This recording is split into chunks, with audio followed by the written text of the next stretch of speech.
Welcome to Our Scars Speak. My name is Christina Miner. I'm the host of this podcast. And before we begin, I'd like to give the same disclaimer that we are not claiming to be professionals of any sort to give you any type of medical advice or mental health advice. We're just here simply to give education, share our stories. Anything that you may decide to use is up to your discretion, but we are not being held liable for anything that you hear here. We are merely just trying to give you support and know that you're not alone. Tonight we have Jackie Mierle. Did I pronounce that right? Or Mierle? Close, it's Mierle. Mierle. Okay. 1 minute I get it right, next minute I get it wrong.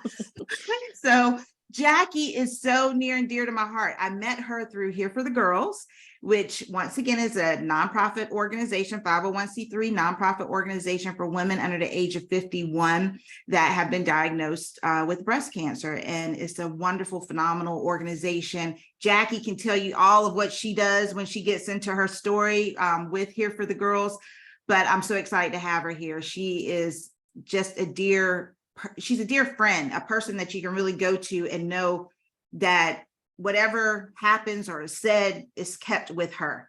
So I'm so thankful and so honored to have you on tonight. Thank you. You're gonna make me cry before I even start.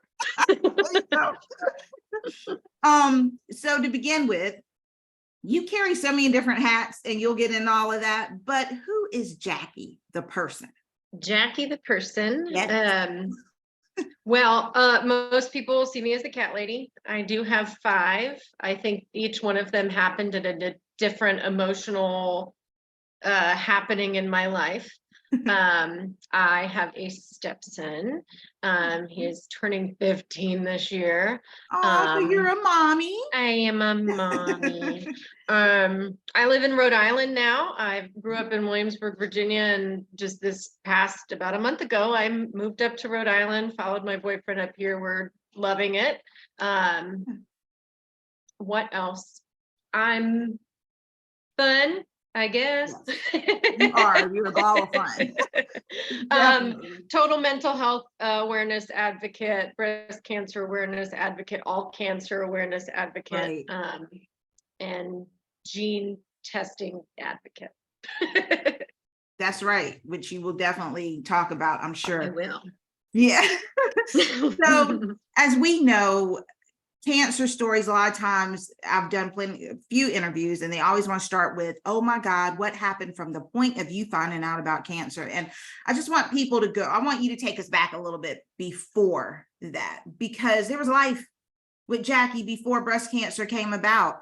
So if you could just kind of tell us a little bit about like maybe how life was, even if you want to go back to like your upbringing and your culture as far back as you like. But yeah, we want to kind of know who Jackie was before Jackie had to deal with breast cancer and had to deal with all that it entails. So who were you before breast cancer? I love how you asked that question. I grew up in a very, I don't want to call it a hostile, environment, because my parents both loved me and they loved the kids and whatever, but we did not talk about our feelings. Everybody in my family deals with some sort of mental health issue, whether it's depression, anxiety, PTSD, and we didn't talk about it. Like you don't talk about it. Part of that on my dad's side is generational. He's 78 this year.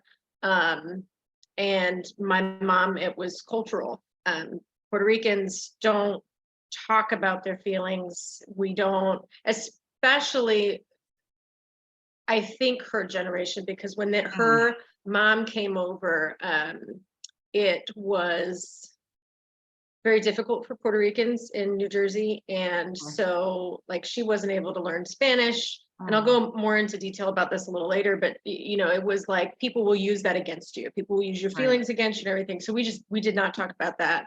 And so anyway, little hostile, we just kind of buried everything down and let it explode. So I definitely had some issues, and moving forward, I mean, I dropped out of college a couple times, finally graduated, got married, continued my shoving everything down before it exploded. And a couple years before getting diagnosed, And again, I love my family. I'm just going Right. to tell you that I love my family. We're open as all get out now, as everybody knows. But a couple years before I got diagnosed, I got a divorce. I think we are both very happy for it now. But that divorce kind of sparked this, like, Jackie's coming out of her shell and she's going to share all of her emotions. And I quite literally, when I say I share it to the world, I went on Facebook Live. Yeah. Because then COVID happened and I wasn't allowed to be around anybody. So I just shared it and shared it and shared it, which was something else. But my mom, while that was happening, like mid-divorce, I moved in with my mom and she got diagnosed with stage 4 terminal breast cancer. Oh, And it was in wow. her spinal fluid. There's like no treatment. Treatment may have given her an extra month. So we had her for we had 9 months. Okay. I'm not going to go too much into that because then I'll just be sobbing. No, you're fine. This is your interview, so you share as much as you want and as less as you want. It's up to you. Thank you. But I do want to mention, so we both had very similar jobs, different areas. So I was in real estate. I wasn't in sales yet. I was administrative professional, as was she, for the FAA, Federal Aviation Administration, and she'd been there forever. The first time she had been diagnosed with breast cancer was like 2014, I think. And she didn't tell anybody. Oh, wow. So my mom got a double mastectomy, no reconstruction, lost her hair, got a beautiful wig, put little pillows, and she went to work and didn't tell anybody. And people would be like, Gladys, I know something's going on and I just want to know, we're praying for you. Right. So of course, it happens, people find out, but she never just told anybody. She had 2 very close friends from her chemo buddies, and that was kind of it. Like, I wasn't even really a part of that first round for her. Wow. So the second time it happened, she didn't want to tell anybody again, but she's borrowed time. We literally had to pry work out of her fingers, and we had to kind of force retire her, and we got everybody involved, and but that was like the turning point where I was like, I am never going to work to live in anymore. Like, Wow. Was that the other way around? You know what I mean? Yeah. I want to enjoy the rest of my life. If I go into debt, I go into debt. I'll pay it off. But like, I would rather enjoy today because I could get hit by a bus tomorrow. Right. So that's what I went in with. I met this great guy. Of course, all this time I'm working at this real estate company that I've been with since 2012. And they're like my family and held me up this whole time. I love them. They're still there if you guys need to buy a house. But I met this great guy, Brandon. We love him. He is he's got the emotional intelligence of me. Of me. So we're very compatible, but we're also the opposite. But what's incredible is he had just gotten out of a marriage. I just got out of a marriage. We're both kind of like walking on eggshells. And this is the first time I've ever been able to talk to somebody, right? Just talk to somebody. And so I am so excited to have, the stress from my mom and the stress from the divorce and all of that behind me. And a year in is when I got diagnosed with breast cancer. And it was just like, what the F-bomb, right? Like, so, and I had just decided, let's see, March of 2021. I had just decided I'm going to rip the Band-Aid. I'm going to go into real estate sales. Not going to be a salaried employee anymore. I mean, I was working with my boss kind of with over 4 offices. And I was like, oh, I'm just going to go into sales. And then 3 months later, this is full commission. It's like, I have breast cancer and I have, deals going on, and I have no idea what to do. Wow.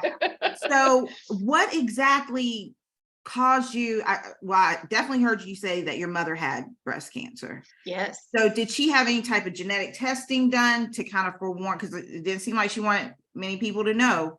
So did you find this on your own, or did you have like, her telling you about the genetic testing? Like what led you up to even going to the doctor, or what happened to you for you to find So out? this could be a podcast in itself, this segment. So just backing up, before my grandmother passed away from breast cancer on my mom's side. Okay. We've got prostate cancer on my mom's side. And then on my dad's side, we've got prostate cancer, breast cancer, ovarian cancer. His side is like, it's exploding, right? Okay. And so my mom, they did genetic testing. They just did it when Right. she went through treatment. And so she tested positive for BRCA2. Mhm. And so because it just made sense, and it was 2014, now they don't just test for one, as far as I Right. know, but they only tested for BRCA2. And so I didn't have it, and my Really? sister didn't have it, and we were good to go. I'm sorry, I shouldn't have shared her information, but well, now you know. Sorry, sister. Sorry, she's probably like, yeah, I don't know. But at the same time, I watched what my mom went through or was going through, and Right. like, and I also, as far as mental health goes, I didn't like birth control anyway, because so I did things that would lessen my chances. So I Okay. didn't do birth control. I didn't do, I stayed healthy. I ate well. I did what you're told to do. Right. And I kept an eye on it. And I'm saying this to really drive home, I still had to fight for a mammogram in 2014. I mean, I was 24, but I Mhm. still had to fight. And then when I did go, they basically told me, like, you're still too young, like you don't have the BRCA2 gene, Mhm. blah, blah, blah. And they said, but if you want, you can come back. I can't have an MRI. I have some metal in my body. And so he said, we can come back, we can do an ultrasound, and we can do mammograms and whatever. But they made it so hard to get it done, and then they brushed it off. So I didn't get another one. Oh, okay. Because it was just like that took so much energy to get it done. And Right. I had biopsies. I mean, I had all sorts of stuff that they had looked at, which was great. Mhm. But it was like, oh, well, I'm not going to do that again. Like, that was awful. I'll wait until I need to have one. And So you were so 24 at that time, you said, Mhm. when they did all those tests? Okay. Yeah, the original ones. And then, well, maybe I was 25. It was then. In your 20s Um, now. Okay. and now it's now. And then I got my COVID vaccine in Okay. 2021. I got it in April, Mhm. April 8th, I believe. And I went into my primary care, and I love him because I didn't have to fight for anything with him, because he knows, one, I'm not going to shut up until it gets done anyway. And he Right. knows I don't bring something up unless it's serious, because I just, one, I don't like to pay all those copays. It's like, if she's Exactly. here, it's important. It's important. Right. And I think it also helped, not that it, thanks, Mom, but her specific diagnosis is so rare and so awful. And he was like, her anxiety is probably so high right now. We're going to do Yeah. whatever she needs. So I went in, and he was like, I don't want to zap you with a bunch of radiation right away. He said, okay. So let me finish that sentence, and then I'll go back a little bit. He said, we'll see if it goes away. And in a month, if not, he ordered it already. He ordered it. He said, if in a month it's not away, use this. Mhm. If it has gone away, we can cancel it. It's no big deal. I didn't go in for the swollen lymph node I didn't know I had from my vaccine. I went in because I had this bizarre cyst that had nothing to do with my breast cancer below my right breast, just a cyst. Okay. And I was like, well, this is weird. Like, Right. where did this come from? And I freaked out. I sent a picture to my sister. If you are friends with me on Facebook, you've seen it. I've just posted it. It's not my boob, but it's right below. And so I went in for that, and it turned out to just be a cyst. And so then, of course, they check all your lymph nodes if you've ever Right. done a diagnostic ultrasound. And by the way, getting something that's not in your breast in a mammogram is, Oh yeah, I it's had painful. bruises. Yeah. Anyway, so I did have a swollen lymph node. They biopsied that. They biopsied my cyst. And then and biopsies happen later, but before Right. she turned off her ultrasound machine, she was like, is there anything else that's kind of weird? And I was like, actually, I've had a little pain over here on my left breast. I said, it's probably menstrual, but I've never had sore breasts during menstruation before. So it's probably what it is. And she whipped the little thing over there and she called the radiologist in. This is Letty. Oh, And she took a look and she was like, okay, and I know I've been in enough situations in the right. hospital. And I was like, well, damn. Well, dang. And so came back for the biopsy. They did the cyst, the ultrasound, and then of course that spot. And it was that spot. Had she not asked me, is there Wow. anything else that's weird, we wouldn't have found it. And because it was so small, it didn't show up on my mammogram. So you had the COVID shot. First of all, how old were you when you got diagnosed, when this happened? Were you in your 30? You were 30. I was about to turn 31. I was still 30. Okay. And then the initial was 20 some years old, 25, 24. And then this was like 30 some years old. And it was before or after the COVID shot, as far as when you seen the cyst. After, because he And was assuming it was a lymph node from that. Yeah, that's what I was wondering, because I know mine swole terribly after I got the shot. Which they did testing and stuff. It was fine, but it was scary. It scares you because it's like, what the hell is that? I just had a tetanus shot and it swelled up on the other side. Right. And I was like, well, now I gotta go get that checked out. Like, just put me that through a one went whole away. scan. Right. Yeah. So, okay, so he finds that. So then the results come. Yeah. And I was my very first client, had just had a closing. Wow. And I was doing like a little pop by. He had like a stray cat at work. I clearly have cats. And so I brought by this little, what are they called? Like the collapsible water bowls. And I hung it because it's June. Right. And so I hung it on his door and I get a phone call and they're like, hey, we got your results back. And I've had enough things to know that you tell me what it is or you call me in. And when you call me in, I know what it is. Right. And she was like, is there any time you can come in? I was like, I can come right now. So I drove in there. They took me back to the cancer room. Yeah. And like, mind you, I have just lost my mom. Yeah. How much time was it between your diagnosis and so she passed September 2019, September 11th, 2019, and a year and a half. Wow.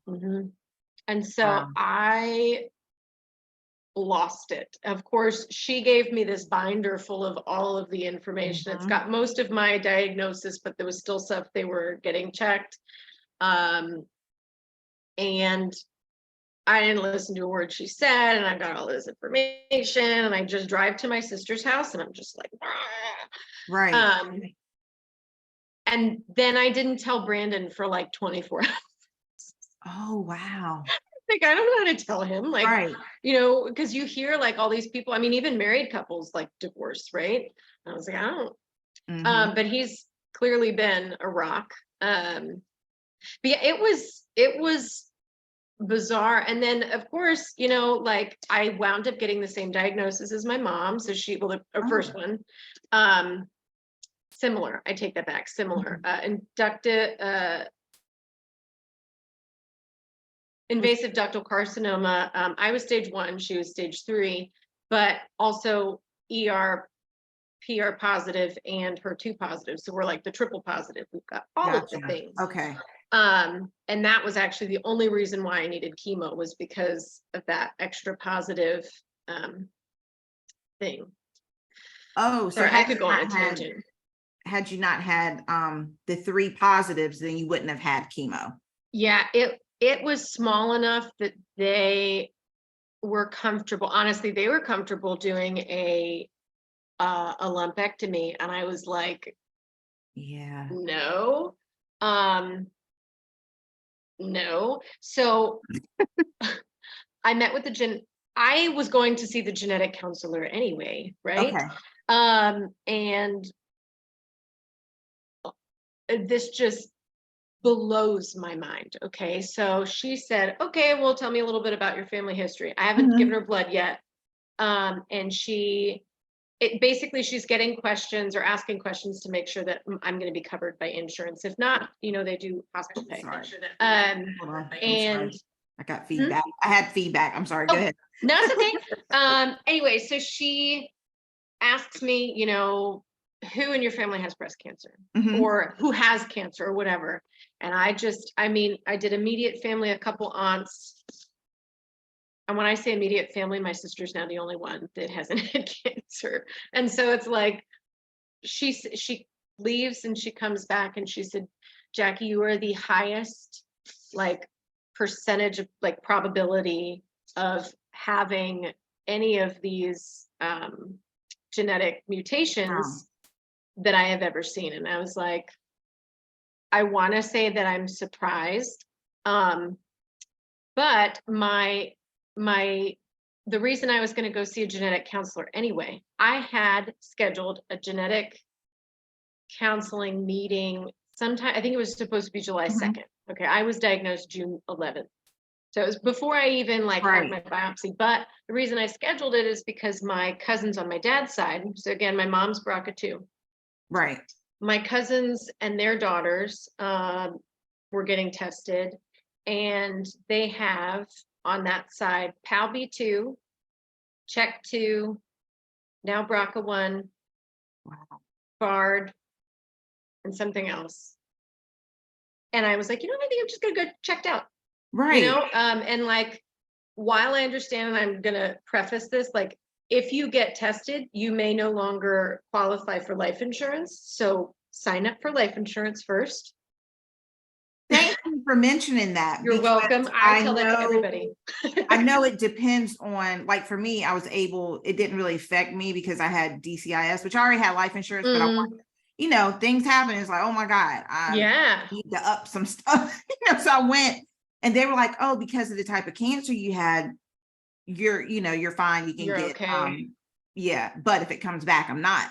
Yeah. So I did not know the part. So that's good to know, because I knew about if you had a particular type of cancer or what have you, or particular staging, that it was hard to get life insurance.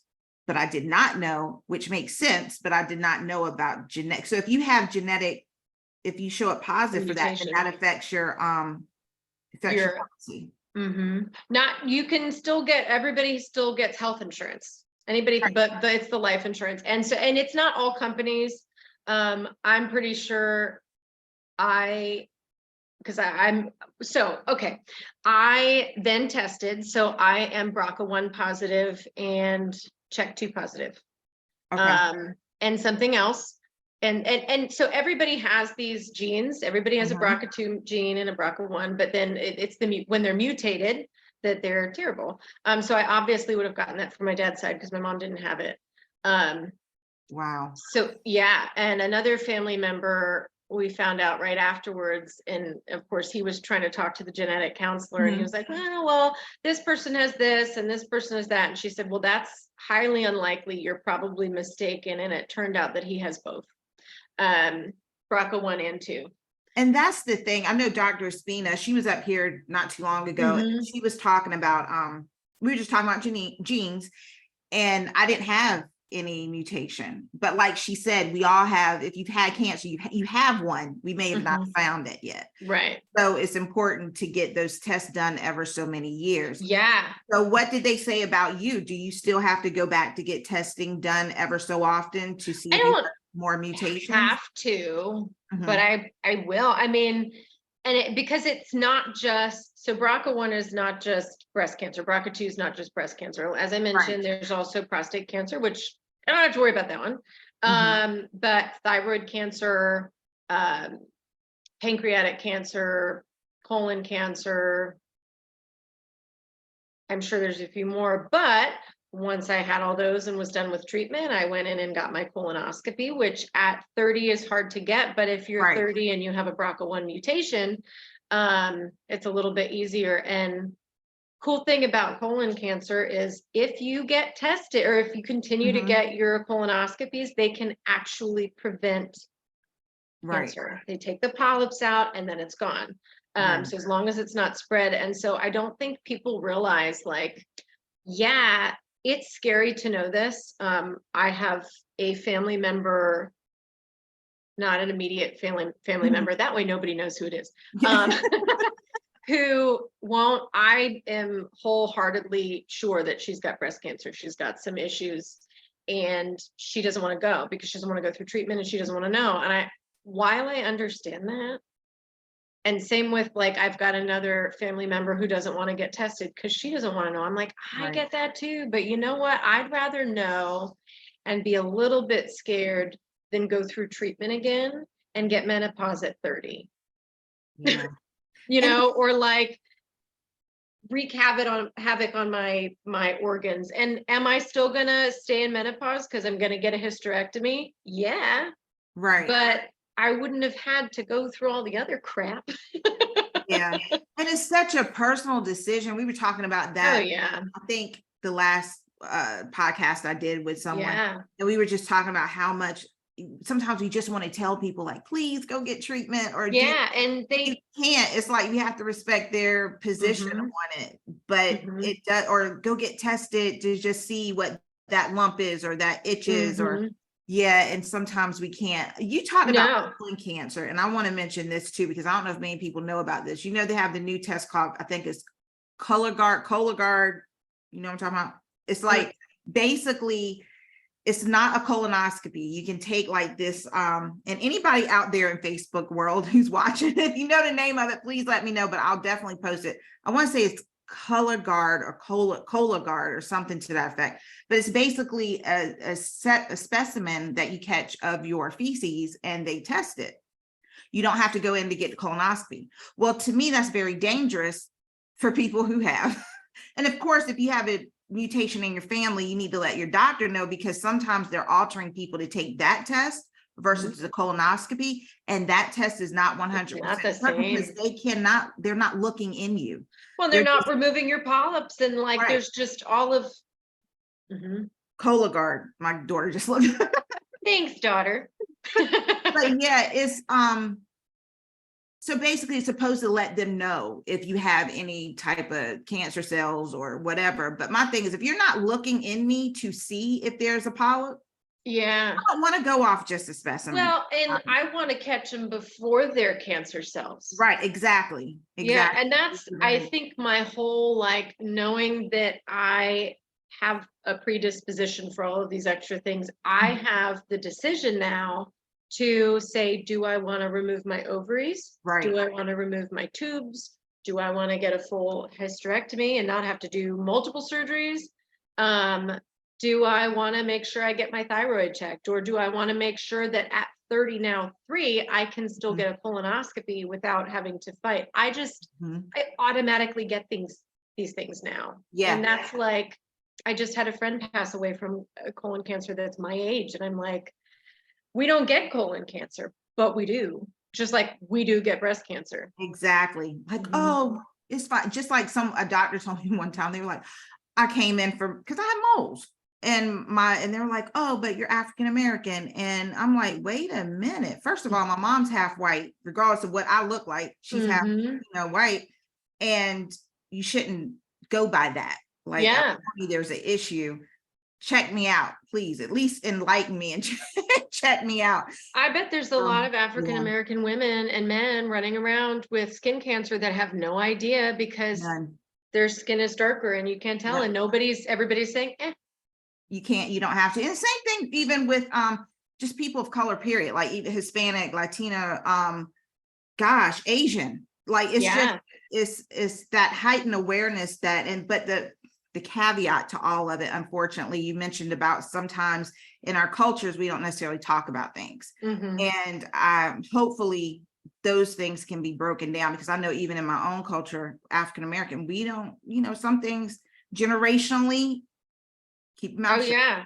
No, Um, and so no, go ahead. very much so that, and it's not even just, we don't tell our family and our friends, we don't tell the doctor. Exactly. And part of why, and I am, I do this, Mhm. I deal with things and I wait and wait and wait, because I have gone into a gastroenterologist since I was a child, Mhm. complaining about things. And I have gone into all of these other places complaining about things, and they tell me that I have anxiety, that I need to lose weight. And when I was a child, I was a year-round swimmer and I was stick thin and really muscular. I mean, like, Mhm. and so they just continue to, so when you've been told no for so many times, and Absolutely. same with mental health Yep. awareness, I have gone into so many terrible therapists. I finally have the best one, and I moved to Rhode Good. Island. He's in Virginia. Okay, got But telehealth. they, you know, you just stop going and you don't get Mhm. the help you need. And so I just, you know what I do for my stomach issues? What? Now I get a colonoscopy and an endoscopy, but I just don't eat things that bother me, but Right. and which is fine, but that really limits things. And it's like, am I intolerant to those things, or is there a problem and that's what flares up the problem? Right. And I And don't know. it's just sad because you have the history also of previous history with multiple cultures within America, where the health system wasn't always the nicest. Mhm. And I think that, especially when we're talking about breast cancer or anything, any type of awareness, it's good to have representation of all people, not just Mhm. certain people, because we have to get the word out that, and I know you're a huge advocate, to get the word out about these things so that we'll talk with our doctors and talk with our family. And if we don't feel comfortable with our doctors, have someone to come alongside with us, and Mhm. help us advocate for these things. So I think it's important that we do this and continue to not silence ourselves because we're not being heard. I don't care if you don't literally knock down the door, guys, but I mean, you can. but some people have. It's like, we're not suggesting, because you might go to jail, but still we want you to definitely fight for your rights. Point blank period. Absolutely. Like, fight for your rights. So you found out, of course, Oh, yeah. this messed you complete, and it's okay. We're going to talk about everything. So it messes you up mentally. What were some of the things that initially came to the forefront of your mind when hearing this? I didn't want children before. When I was married previously, I had my stepson, and that's all I needed. And I was unhappy enough in that relationship that I didn't want to, and mind you, I love this guy so much. We just weren't compatible. I'm not talking anything negative, but we were just not, it wasn't a good fit. And I was like, I can't see myself raising a baby in this. So I decided I didn't want a baby. Then I meet Yeah. Brandon, and I'm like, I want a baby, and I'm 30 and I can do that. That's Right. great. And that was the first thing I thought of, was like, well, now I don't have time. They're about to zap my whole body. My ovaries are going to be moot. I don't have enough money to freeze my eggs. I'm on commission. I haven't put in any money for a short-term disability. I don't have much of a savings because I'm using it currently to fund the fact that I have like one closing this year so far, Right. and so it was just this consistent. But what I did love was that as a real estate agent, I didn't have sick days and so I was able to work around everything. Good. But if I could go back, I would take time off. I I was would go back and put money into short-term disability because it was hard.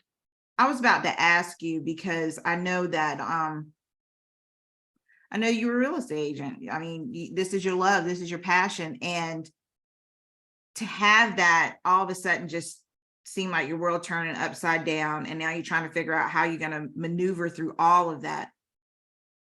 Now you think, okay, well, I should have maybe taken more time off, but how did you do it? Because you've obviously come through it. How did you really what tools, what coping skills, like what did you use to say, okay, this is what I have to attack right now. This is what's going on with me and trying to attack me, but this is what I have to attack also to make sure that I'm okay, make sure my livelihood is okay. And I know you care about your clients so much, and to make sure that everything that I'm dealing with is okay. Like, what did you use in order to even get through that time period where you were still working and still going through your treatment plan? So, well, let me start with Jackie. From March to June was on it. I was doing my hair every day. I did my makeup. Like, I was so excited and focused, and I was in the office every day. And I was still, like, even when I first had that mammogram, I was still posting about it. Like, hadn't even been diagnosed yet, but I was just like, I was sharing everything. And I realized that I owed it to everybody to continue sharing, and to let them know, well, yeah, I do have breast cancer. And that mentally was probably the only thing that kept me, not the only thing, but the biggest thing that kept me sane, was the fact that I was verbally sharing for a good portion of my treatment. And I wasn't friends with a lot of my clients on Facebook, which made it easy. Sorry, I have 5 cats. Don't turn into a podcast. They all want to be a part of me. You're not gonna see the cat. And so I slowly, depending on when they were closing, so if they closed before I was going to start treatments, I just let them go. But then it started to get to the point where I was starting my hormone stuff so that I could then freeze my eggs, which is not fun. And when you're hormone positive breast cancer and you're literally like injecting hormones with a needle into your own stomach, it's a little scary. But they that's a whole other story, but it's a thing. And you can do it, and they'll warn you, they give you all the warnings, and it's your decision, decision, what you want to do. And so so when I knew I was going to start treatment, I started to just slowly let people know. And that was huge. If I could tell my mom how much that helped me, she would probably be like, oh my God, they're going to use it against you. But turns out 2 of my clients at the time that were like under contract had also been diagnosed with breast cancer and had been through treatment and were doing fine. I lost one of them this past year. But it was just like everybody had a story and they were connected, and they all were so supportive. And I can't say that everybody will be that way, because it's a lot of a-holes. But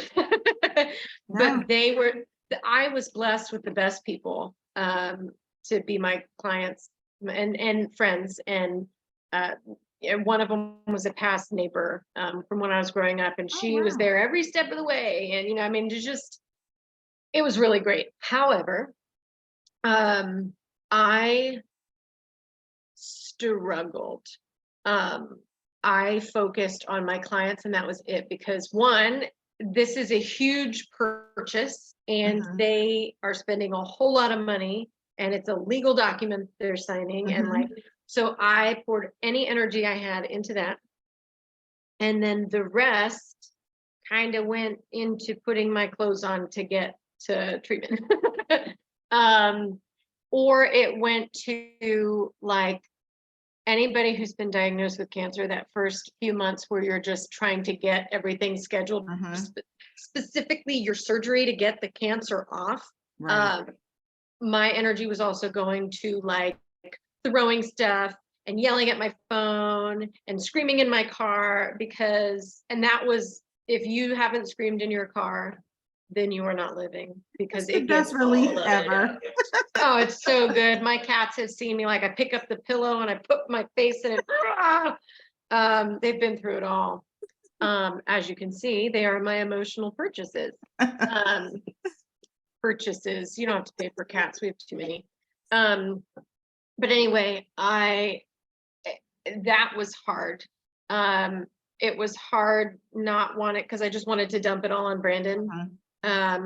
I wanted to dump it all on my dad. Oh, I called my dad. So mind you, Right. it took 24 hours to call Brandon. I called my dad that day, and he was calling me to tell me he had got diagnosed with throat cancer that day. Oh, so both of you all were diagnosed in the same day. Yes. And it was just like, well, Wow. oh, and he's very open about this. He's got 5 active, well, now 4 active cancers. The throat cancer is gone, but Okay. he's got 4 active cancers. And so it was like, well, we're tacking on another one, but that was the scariest one, you know? And it was just like, well, what the heck? So now we're trying to see each other and coordinate our treatment. And I'm like, well, what if I don't see him? What if something happens to him? And it was just SHIT. I mean, honestly, you also had the trauma of your mom. Yeah. And everything you had just gone through. So then, you know, even from your father's standpoint, I can't even imagine, like, okay, yeah, I have my diagnosis, but now my daughter has this. Yeah, my wife just had this. Like that had to have been trauma for him as well. And he's amazing. So he and my mom got a divorce when I was like 18. Finally turned 18, time to go. And he lives in Florida. And we all moved in together at that point when my mom was going through, it was a big decline. It was like going through dementia at like, you know, wow, 5 times speed, you know, and he would come up. They were like really good friends after the divorce. But he would come up and he was like our solid rock, right? And so it's okay. It's okay. Take your time. You know how we do in here for the girls.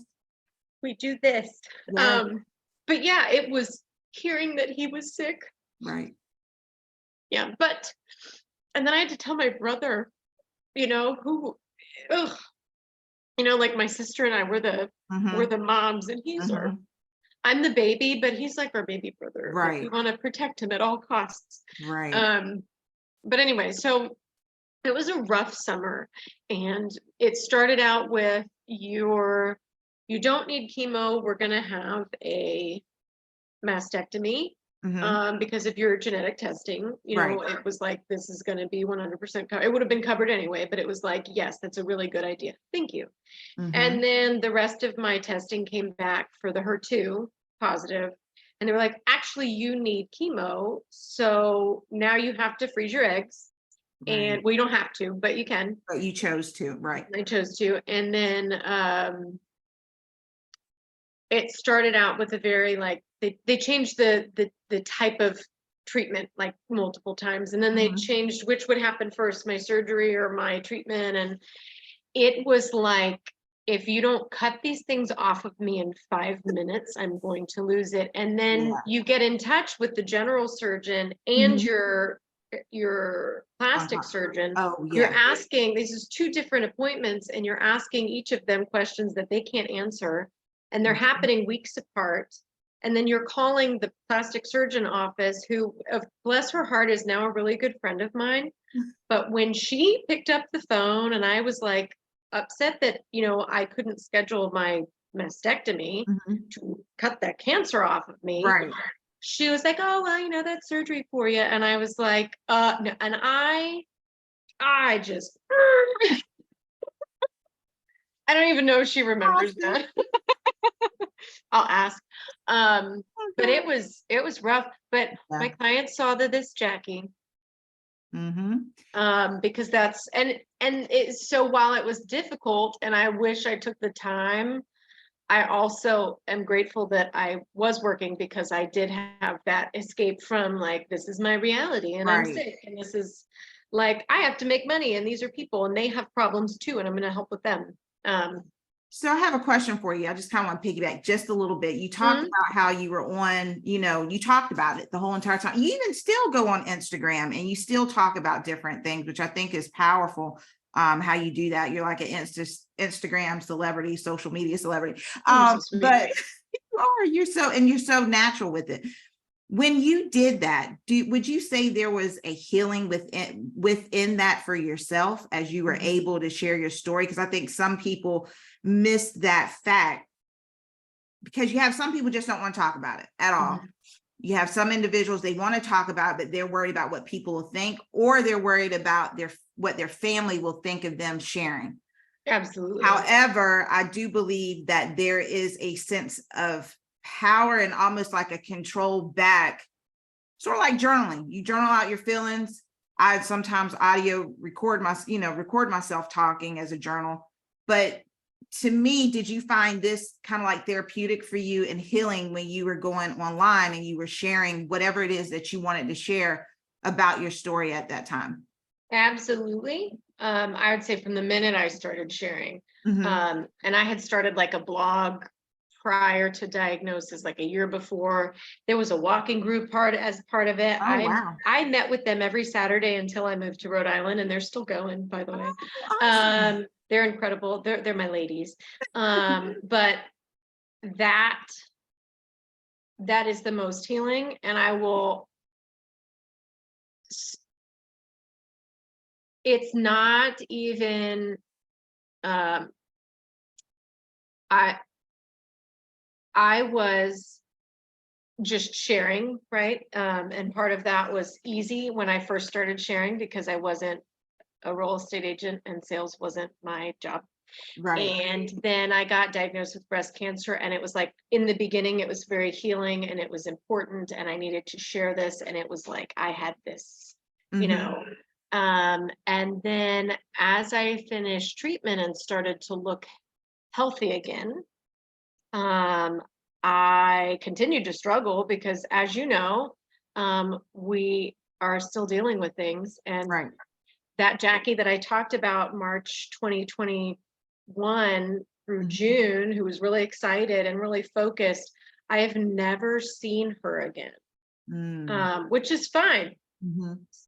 You know, that was just another part of my life. But I am convinced, just based on my family history and my life and growing up, that I've always had ADD, and I'm able to hyper focus on things that I want to do. But chemo ruined it. I will elaborate on that in a second, but chemo ruined that. And it's like, I couldn't share that, and I couldn't share, especially because I was slowly declining even after I looked normal, and I was getting more depressed, and I was getting more unfocused, and I had weight gain. And then I was on tamoxifen, which is a hormone suppressor. I was in like medical menopause, but I want to have a baby, and it's frowned upon to have a baby when you're supposed to be suppressing your hormones. And so I really want a baby. So I came off of my hormone suppressor, and that's like going through puberty again. So I gained like 30 pounds, I got pimples, but my hair is nice and luscious from my prenatal vitamins. And so all of these things are happening, and I can't share about it. And I was just like imploding. And it was not until Brandon said, I think I might want this job in Rhode Island. I was like, no. But it wasn't until I decided that, yes, we can do this. This is okay. I am fine going up there. And I started sharing about that. And then there's a very infamous video of me crying because there was a very mean client about that. But that was like, this is why I do it. And it's not healing because I'm getting it out. I can talk about this stuff all the time. I can talk to you. I can talk to any of my errands. I have 2 errands, by the way. I can talk to Brandon. I can talk to my sister. But it's when I share and somebody else can relate to it, or that they can gain something from it. That's why I continue to do it, because originally it was just a mental health share, Right. and everybody was like, wow, I've never felt the ability to do that. And I always thought it was just me. I just thought I was this anxious ball of nerves, and I wasn't anxious enough to get medicated or to get therapy or something. And then it was the breast cancer thing. Oh, well, my mom had breast cancer, I'll get genetic testing too. Or I mean, it was just, And so when I shared that and shared my feelings and just had more people, I was like, oh, this is on now. I am sharing. But it's hard. And Yeah. it was weird to go back into my shell because I just, even in my calendar. Mhm. So Christina and I know each other because we are calendar ambassadors for Here for the Yes, Girls. I we miss are. July. You're January, right? Yeah, I'm January 2023. You're a cold month. Yes. But if you read my story, it talks about how I came out of my shell and don't wait until you're diagnosed with cancer to live your best life. Well, Right. or something like that. And there I went right back into my shell because I was worried about what people would think about me because I had hard, opinionated, mean people back to back to back. There was a couple nice people sprinkled in there. None of them closed. I worked from September until like April without a paycheck. And it was just like that on top of it was, and not being visually sick anymore Mhm. was hard. Mhm. And we're all still going through things. Like I'm still trying to figure things out and I'm on Adderall now, which Right. so many people have such a hard time going on medicine. I'm on a lot. It doesn't make me, this is normal me. This is not Right. overly bubbly because I'm on medication me. I feel like a normal person. Mhm. I don't feel like I'm as gifted as I was like I'm doing the same job I've done multiple years before, and it's harder. Everything's harder. I always lose my keys. It's a family thing. We don't know where they are ever. But it's to the point where like I could have just walked in the door. I don't know where they are. I've had 3 pairs of glasses this year. So would you say, so basically you're now into the now portion of your life. So you've Yeah, gone sorry, through, I'm just moving right no, along. you're fine. So you did the before, you did the during. So this is now. Mhm. Now you're in Rhode Island, you're with your man and your cats, and Yeah. you're enjoying, you got a different type of life because you haven't been there before. But then also you're saying in the same breath that after going through the chemo and everything, things have changed significantly for you. And you're not afraid to share about it anymore. Yeah. Yeah. Yeah. And part of that, like with my mom, it was like I had stayed so strong and people were just like so impressed with the fact that I was still working through chemo. And then when I was done and I wasn't getting better, or mentally better, or I got worse mentally, it was like, now I really can't talk about it because I'm supposed to be done. You're never done. And that's the misconception that a lot of people have with us that I think, glad you brought it up because people look at you, your hair might grown back, you just look healthy. You look healthy, you look so-called normal. And they just like, oh, keep on going with life as per usual. And it's like, no. And this now with adding that to our lives, this is something that we work every day to hopefully it won't come back, that we have to live with. And then not to mention the side effects of surgery and medication and things of that nature. Yeah. So I've been wearing my sleeve. When just for people who don't know, when you get lymph nodes removed, which you generally do if you're getting a mastectomy, they check the 2 closest that would get affected first. And if they take those out, they're fine. Then they just take those. But you can have 20 removed or 2 removed, or you can have 1 removed. Well, you generally have 2. And you can still get lymphedema. Some people have 20 removed and don't have an issue. I only had 2 removed and I've got lymphedema. It's not like wildly crazy, but the past week and the other day in work, I've had a swollen lymph node under my arm, kind of. It's like off to the side. And so that was nerve-wracking, but I also cut my finger twice, and that's normal for a lymph node to swell like that. And sorry, I'm trying not to get a cat in the way. That was really nerve-wracking. And so the other day, I'm healthy, I'm normal, I'm at my new job, and I'm in the conference room doing this in the video conference with my oncologist, and then getting off the phone and then talking to the scheduler and then breaking down, Yeah. and it's like, we all think it's fine now. I'm going to get imaging anyway. But it was just like, this isn't like, that took energy, Mhm. and it's taking energy right now. I cried myself to sleep yesterday, Yeah. and it's like, people don't realize that that's a thing, Yeah. like any type of feeling. And I generally am a high pain tolerance kind of person. Mhm.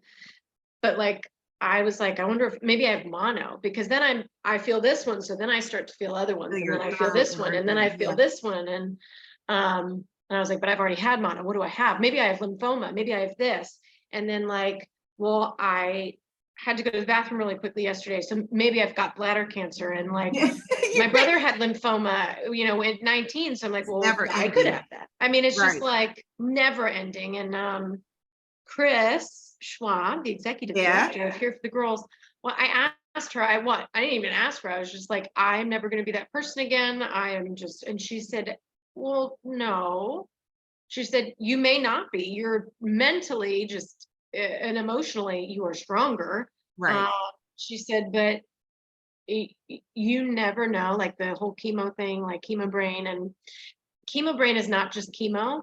It's I'm multiple sure things. you Yeah. also had Yeah. chemo brain, even though your Yeah. treatment was different. It's the trauma and Mhm. it's just trauma, and a lot of that goes into it. But she said some people it's years, some people it's 6 months. She said, but what the good thing that you're doing is that you're still doing, because you have to retrain yourself for all of that. But Oh, that. But I mean, I forget to feed them, Yeah. I mean, they have to, it'll be 10 o'clock and they're like, hello. I remember one day you had a post up, you had some keys or something. You lost them, but then the cat had it or something. But Oh, you they put one of posted my about it, masks over it. and it was absolutely hilarious because at first you thought, oh my God, chemo brain, something like that. But the cat had actually Mhm. put the mask over it. But you are so right. It does not I tell people this all the time, bump, itch, lump, anything can make our mind automatically Mhm. go to that place. And I can't even imagine with everything that you've gone through, even within your family, how that could just play on your mind as well. Because like you say, you're just comparing like what your brother had with what, oh my God, maybe I have that now. Mhm. And I don't want anyone to ever beat up people because of that, because I don't care what your religion is or whatever, or what you believe in. This is a reality of what we have gone through. Trauma is something that can last for years. And So it's not just on us. no, it It's can on be Brandon and your whole Kaden and family. yeah. Because even I'm sure Brandon feels the same. I think I met him at the gala we had, but Yes, you did. yeah, I did. Even with the men that were at the table that we sat at, and my husband even, Mhm. it was just interesting to see how they interacted with one another. And then on top of it, it was like, I could tell my husband, oh, I have this pain here. Oh, are you okay? Like you can see Yeah. like the anxiety creep in Mhm. just with saying something like that. Or I got to go to the doctor. And it's like, well, what are you going to the doctor for? It's like, Mhm. what happened? This will be a little bit of during and a little bit of now, Here Sure. for the Girls. So I've known about Here for the Girls since I was a little girl when it first started 16 years ago. Oh, So it wasn't wow. really a little girl, but Renee's daughter went to school with me. Renee's one of the founding That's right. You're members. from Williamsburg. Okay. Yeah, and so I've known about it forever. And so I got diagnosed, I signed up, and then I didn't do anything with them for 6 months. Mm, And the only reason it was Denise Cook. She said, well, I was part of Dancing with the Williamsburg Stars and helping with their marketing. And she said, oh, well, you should apply to be one of the calendar ambassadors. I was like, no, I'm not ready to share my feelings. right. And it wasn't that. I was sharing it on Facebook. I was Mm-hmm. talking to people about it all the time, but I didn't want it to become like a sob fest where we all just get together and talk about our stuff.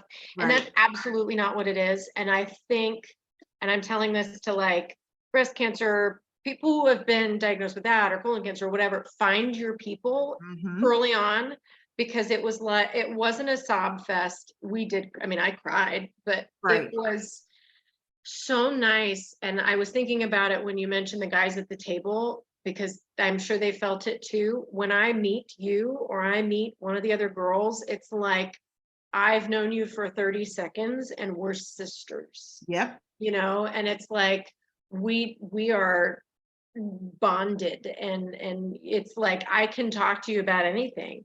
Like, Mhm. we're all part of this Facebook group or Yeah. Facebook message group. And I'm like, I think my fake nipple is infected, Yeah. like, has anybody gone through that? And of course, people chime in, or, Right. hey, my expander is doing this. Is that, normal? Or, I mean, and anything, like, Everything. I could tell you guys if I peed my pants. I didn't, but I could, like, and it's Right. just, that's how open I am. I mean, I don't, again, if you're friends with me, I went online asking about deodorant the other day. I found one. And it's incredible. So, and so many of my friends are very quiet again about their diagnosis, Right. but, and I told them, I was, you don't tell anybody. I said, but because it's an anonymous group. I said, it is going to help you emotionally, and not even the friendship, just Mhm. the fact that I can ask somebody that has been through something similar or the Right. same thing. Because when you ask your doctor, unless your doctor's been through it, they don't know. They're like, well, that No, doesn't sound right. I don't think that's a symptom. And I go in my little group and I'm they like, has don't. anybody had this? Right. And they're like, oh, it's the worst. Right. And sexual symptoms. Yeah, we talk about everything. Yeah. And Absolutely like, everything. your doctor doesn't want to talk about that because they've Right. never been through it. And all they can do is say, well, this is a good idea. And they're Mhm. amazing and I love them, but they don't know what it's like to be all dry and gross when you're like in your 30s and Yep. 40s, and And you should be kind of like at your prime or whatever. or And it's you're like, oh, 25 and right. you're dating. And I Yeah, mean, it's a lot. And speaking of that, since you talked about Here for the Girls, what are the organizations that you're a part of? Because I know you're part of Here for the Girls, and you can explain what you do there. And then I think the Breasties, or you yeah, just that's a ally. new Okay. one for me. And Yeah. So yeah, so let me share. start with Here for the Girls. I am a member representative board member, along with one of our other calendar members. Aaron. She's my Erin. And people would think that the two of us have known each other forever, but it's the breast cancer thing. Yep. Um, and so I am kind of like the liaison along with her, because Here for the Girls care so much, and everything that they do, for everything they raise money for and do is for us. And Right. so they want to make sure that we are comfortable and they're doing things that we actually want, or they're doing things that are actually going to help. Mhm. Originally, Here for the Girls started out as like a social support group, and Mhm. then now we're offering workshops, Right. and whether it's art therapy, or we have got an oncologist coming in to talk, or a pharmacist, Mhm. or somebody who's got information to share, or people to come in and hold panels. And Yep. it's incredible what we've grown into. um Yeah, because they and do so mostly like psychosocial education a lot now. I love the fact that they don't try to, oh, it's this like large amount of money that we have to pay to be a part of anything, because most of it's that I've free. free.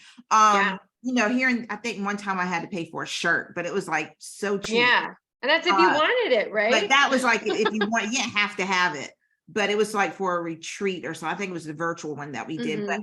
other than that, I still got like these free gifts. And so the Yeah. beauty of it is like it's not an extra expense on top of having to pay for doctor expenses if you have it. Hmm. And you're still able to communicate and socialize with other women as well. And we have this great thing for ladies, and it's not just Williamsburg. I'm in Right. Rhode Island, Right. That's right? right. We've Now we're got a branching out. calendar ambassador in West Virginia, Chicago. I mean, we're growing. We're small, but we're mighty. Yeah. Um, and what's great, it's newer this year. It's something we've done previously, but we're growing now and making it more of a thing. Is they're called Hip Chick events, Yeah.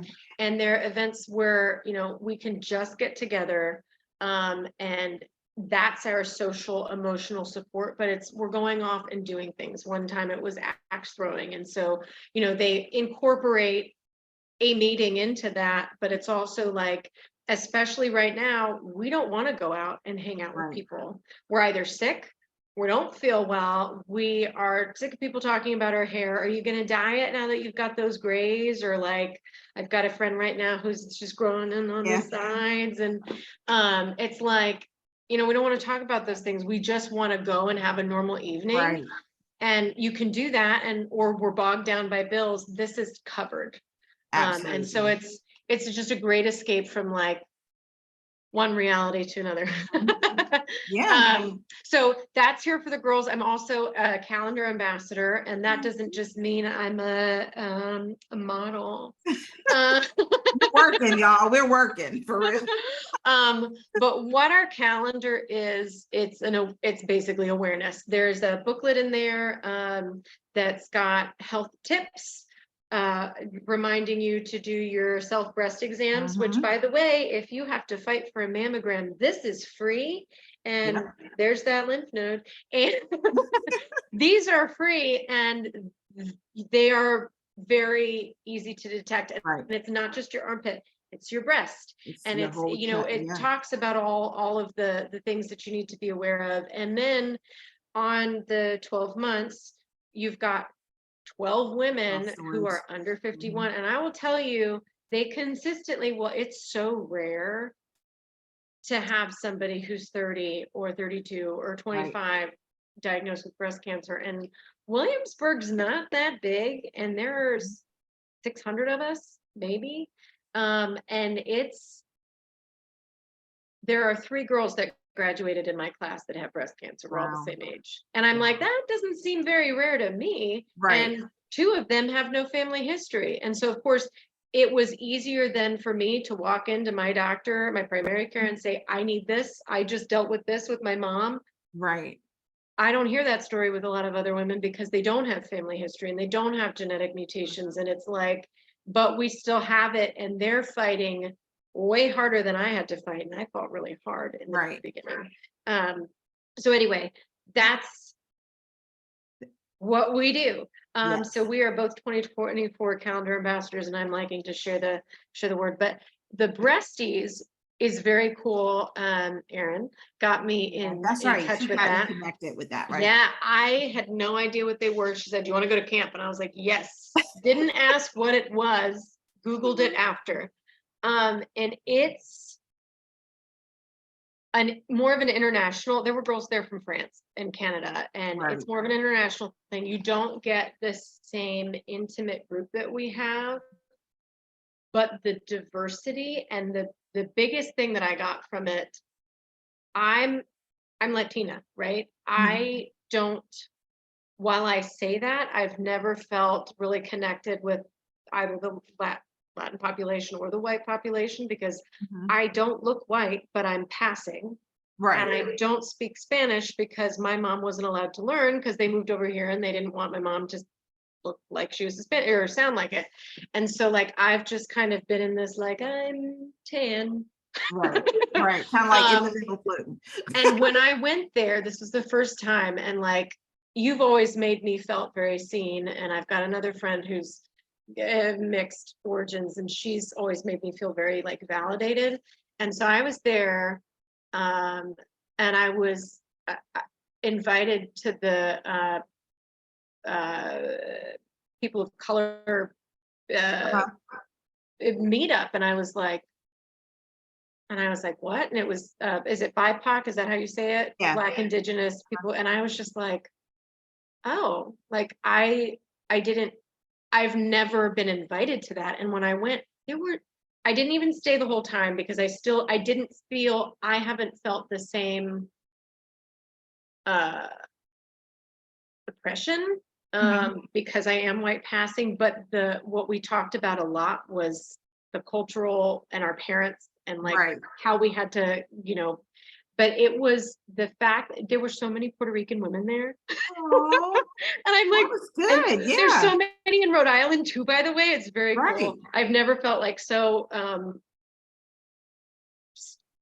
the same. Yeah. Nobody ever looks like me. And so it was a very cool experience to be included in Mhm. that. But it was also what I loved about the Breasties is it started in California.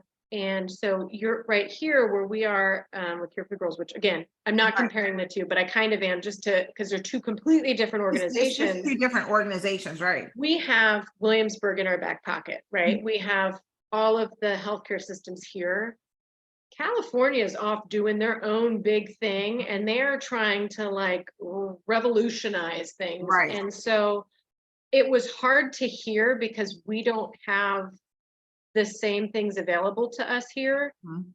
as they do. So I actually left one of the meetings very disgruntled, and you can ask my whole cabin. I Aw. made a big stink about it, but then I calmed down and I had my diagnosis, and it was I can now share about it Right. for people who haven't had surgery yet. They have a sensitive, like a nerve sparing mastectomy now, so that you don't Okay. lose all of the sensation, which I think I cried more about losing my nipples Right. than I did everything else, because a lot of people don't realize, and because some people keep their nipple, but you can get breast cancer there. And Right. so we don't have that anymore. Like Mhm. the cats can step on my chest, which they do all the time, and it used to hurt, and now it's just pressure. So I can get stabbed in my chest and not feel it. Yeah. And so that I was very upset about it. Yeah, because I And don't think I don't know if they have it over on this side. got it in DC, but I mean, you have to Okay. fight for it. You have to fight with your insurance company. You have to fight. I mean, but it's available and Yeah, it's that's new good. and it's like something I can share about. And there's just like, I never would have even thought, like, I think what we do here on this side of town Right. is incredible. Like the fact that you can do all the things that you do, that you can get Right. your nipple reconstructed, that you can get it tattooed back on and it looks brand spanking new. Like that's really cool. So going to the Breasties was like, it was eye-opening because I'm like, well, if they can do that with that, what else do I not know that Right. is in the works? And like, I'm not huge with pharmaceutical companies. I don't love the idea of them, Mhm. but there are a lot of them working out there with, and that's what this company did. It's a pharmaceutical, they actually like build these little nerve connectors. Okay. Very cool. And so I was like, oh, well, maybe I do need to follow along a little bit more and find out what is available and Yeah. why it's available and who is raising money for this and like how can I be a part of that and share it Right. with, you know, it's That's powerful. it was very cool. That group, so Here for the Girls is 51 and under, you've been diagnosed with breast cancer. The Breasties is gynecologic cancer, Mhm. breast cancer survivors, thrivers, and Right. caregivers and previvors. And so a previvor is if you are predisposed, whether it's family history or you've got a genetic mutation, you are a previvor. You are able to do things to, I mean, so there are women out there who've never had cancer but have gone through a mastectomy and they don't know who to connect with Mhm. because they can't really connect with the cancer person because we're going to be like, Right. and so there's, it's, and then there's the caregivers who, I mean, like we Yeah, they're mentioned, their they've own. been through Yeah. so We've been much. through a lot. A lot. And so the way I was introduced to them was at a camp and we all just hunkered together and became best friends. And I mean, I was best friends with it, just like I was at Here for the Girls Right. in 5 minutes. And it was incredible. And they are just, it was incredible. And like, even, so I am technically a gynecologic cancer previvor. And I Okay. will be getting my hysterectomy. And so I can now talk with all these women who have been through those.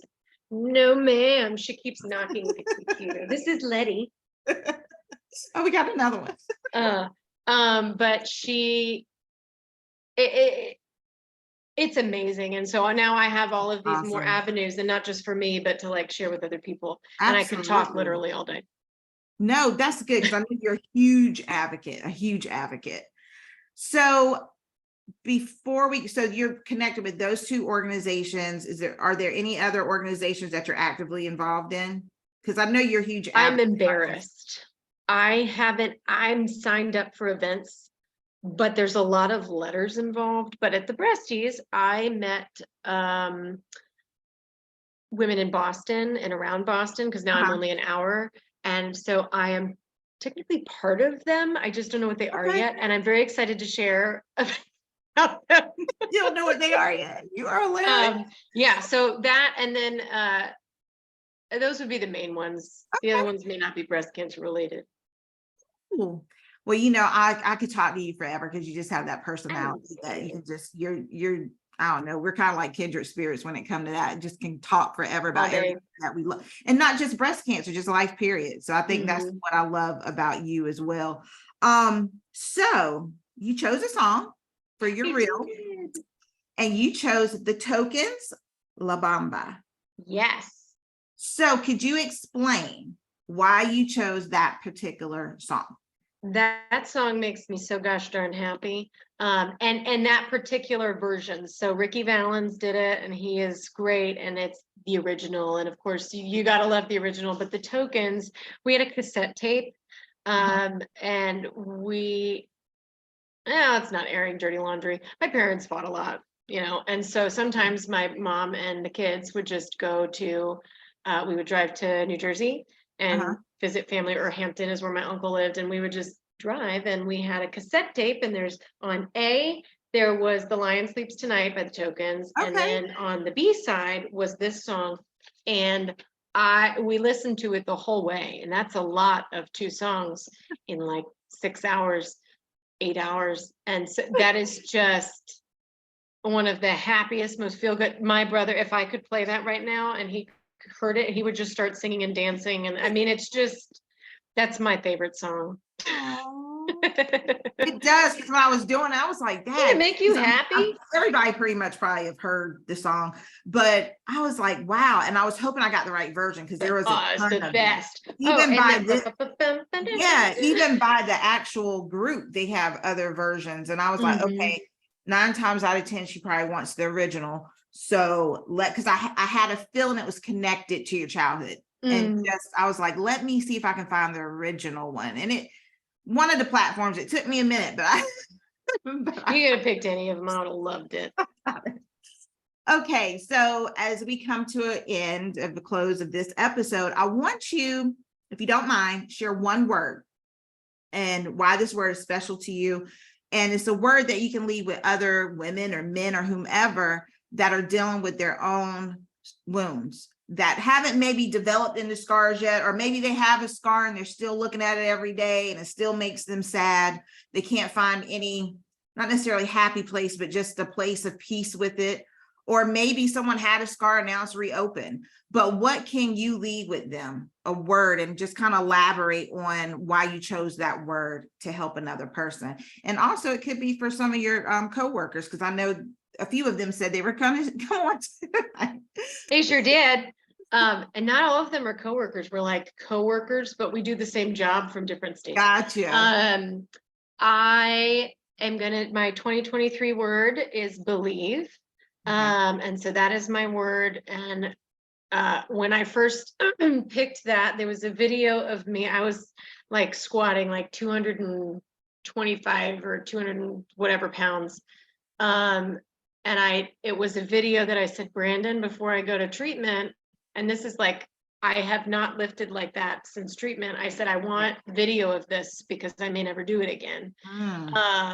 And I was like, I just need to believe that, and that I can do that again. And then when I was posting that video with this, word, I just thought about all of the things outside of cancer that I had accomplished during cancer. And that I just kept like, well, because I second guess myself all the time. I don't believe that I have something bad enough, or that I need whatever. And, if you put me down on paper, clearly there's a problem, right? But I don't believe that my problem is big enough. But I also don't believe that I don't believe that I am good enough. And so if the more you look back at all of the SHIT that you've been through, or that, you know, your family's been through, or whatever, you look at what you have done, you start to believe, like, I am a bad butt. Okay, there's an inside joke with the bad butt. It's a good one too. Everybody was saying bad ASS at an event, and I said no. I can't say that. Bad butt. And So it is the cutest thing in it the was world when just she the said that. timing of it. You had to be there, but anyway. Yeah, it was good.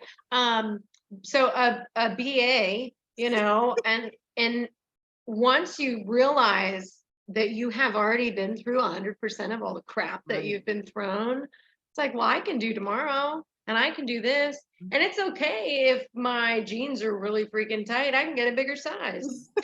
You know, it's okay if my little bat wings are back. I can work out, or I can just have them. Right. You know, because those things, while they upset me now a little, it's not the end of the world anymore. Because I'm like, I've been close to the end of the world, and I've seen the end of the world for other people, and it's like, I'm doing okay, you know. And so believe. Awesome. Awesome. Yeah. So I want to leave you, which makes all the sense in the world. You are very much so a sincere person. And the word that reminds me of you is sincerity and fairness. Well, actually, two. And a lot of times people get two from me, but either way is sincere and fairness. And I have to say, even with hearing you tonight, you were sincerely telling your truth, whether it was regardless of what people think, regardless of anything, you sincerely told your pain. You even showed it. You expressed it on your face. Through holding back tears or through crying. Like, you are a very sincere person. It's like, even when you want to hold back, you can't hold back because you're too sincere and you're too, you know, you're a genuine person and very authentic. And I just want to encourage you, do not lose that. I don't care what life throws you. And I'm not going to lie, the day that I seen your video, when you made the decision of what you were going to do as far as the move, I reached out to you. And the reason why I reached out to you is because, number one, I don't like to see I don't like seeing my people hurting like that. But at the same time, I've been in those places before, and I want to encourage you to continue to be yourself, regardless of what you may even fear of what's next. If you feel led, that's your next, go for it. Sincerely go for it. Be tenacious about it. Take it, grab it, hold on to it. Believe you can have it. Believe you deserve it. And I hope that you truly believe that about you. And even if you don't, continue to tell yourself that until you believe it. And your fairness comes in because I've seen certain situations that you've been involved in, and the end result was you wanted it to be a fair situation for all involved, not just one person. And with that, you don't, you're not one to, you'll confront, but at the same time, you confront in a way that's very sincere, very compassionate, and very empathetic for all involved. So I just share with you, continue to be fair in all that you do, even with your real estate situation. We've had some conversation. You're a very fair person, period. And so I just encourage you to not lose that about yourself and continue to do all that is like right at your hands, because I know that this isn't just, I moved to Rhode Island and I'm just going to kind of flow with life. Like, there's something bigger. There's a reason for this move that you don't even know about. So continue to trust in whatever and whomever you believe in, and continue to pursue after everything that you've been called to pursue after. So that's what I wanted to share with you tonight. And can I share one thing really quick? Sure. I am so impressed with you, and I know I've said that, but I want to tell everybody, if there's people even watching my story here. She just had this idea that she wanted to do this, and it was an exponential growth, and I am just in awe. I mean, look at you, you look fantastic. I'm just proud of you, my friend. You so Thank much. you for including me. You welcome. You welcome. Well, everyone, this is the end of this particular episode with my wonderful friend Jackie, and I thank each and every one of you for coming to listen or to watch our Scars Speak tonight. We hope to see you again next week, but remember that all of our mental and physical scars speak a story, and that story can help someone else with their wounds. So until next time, we love you and thank you for joining.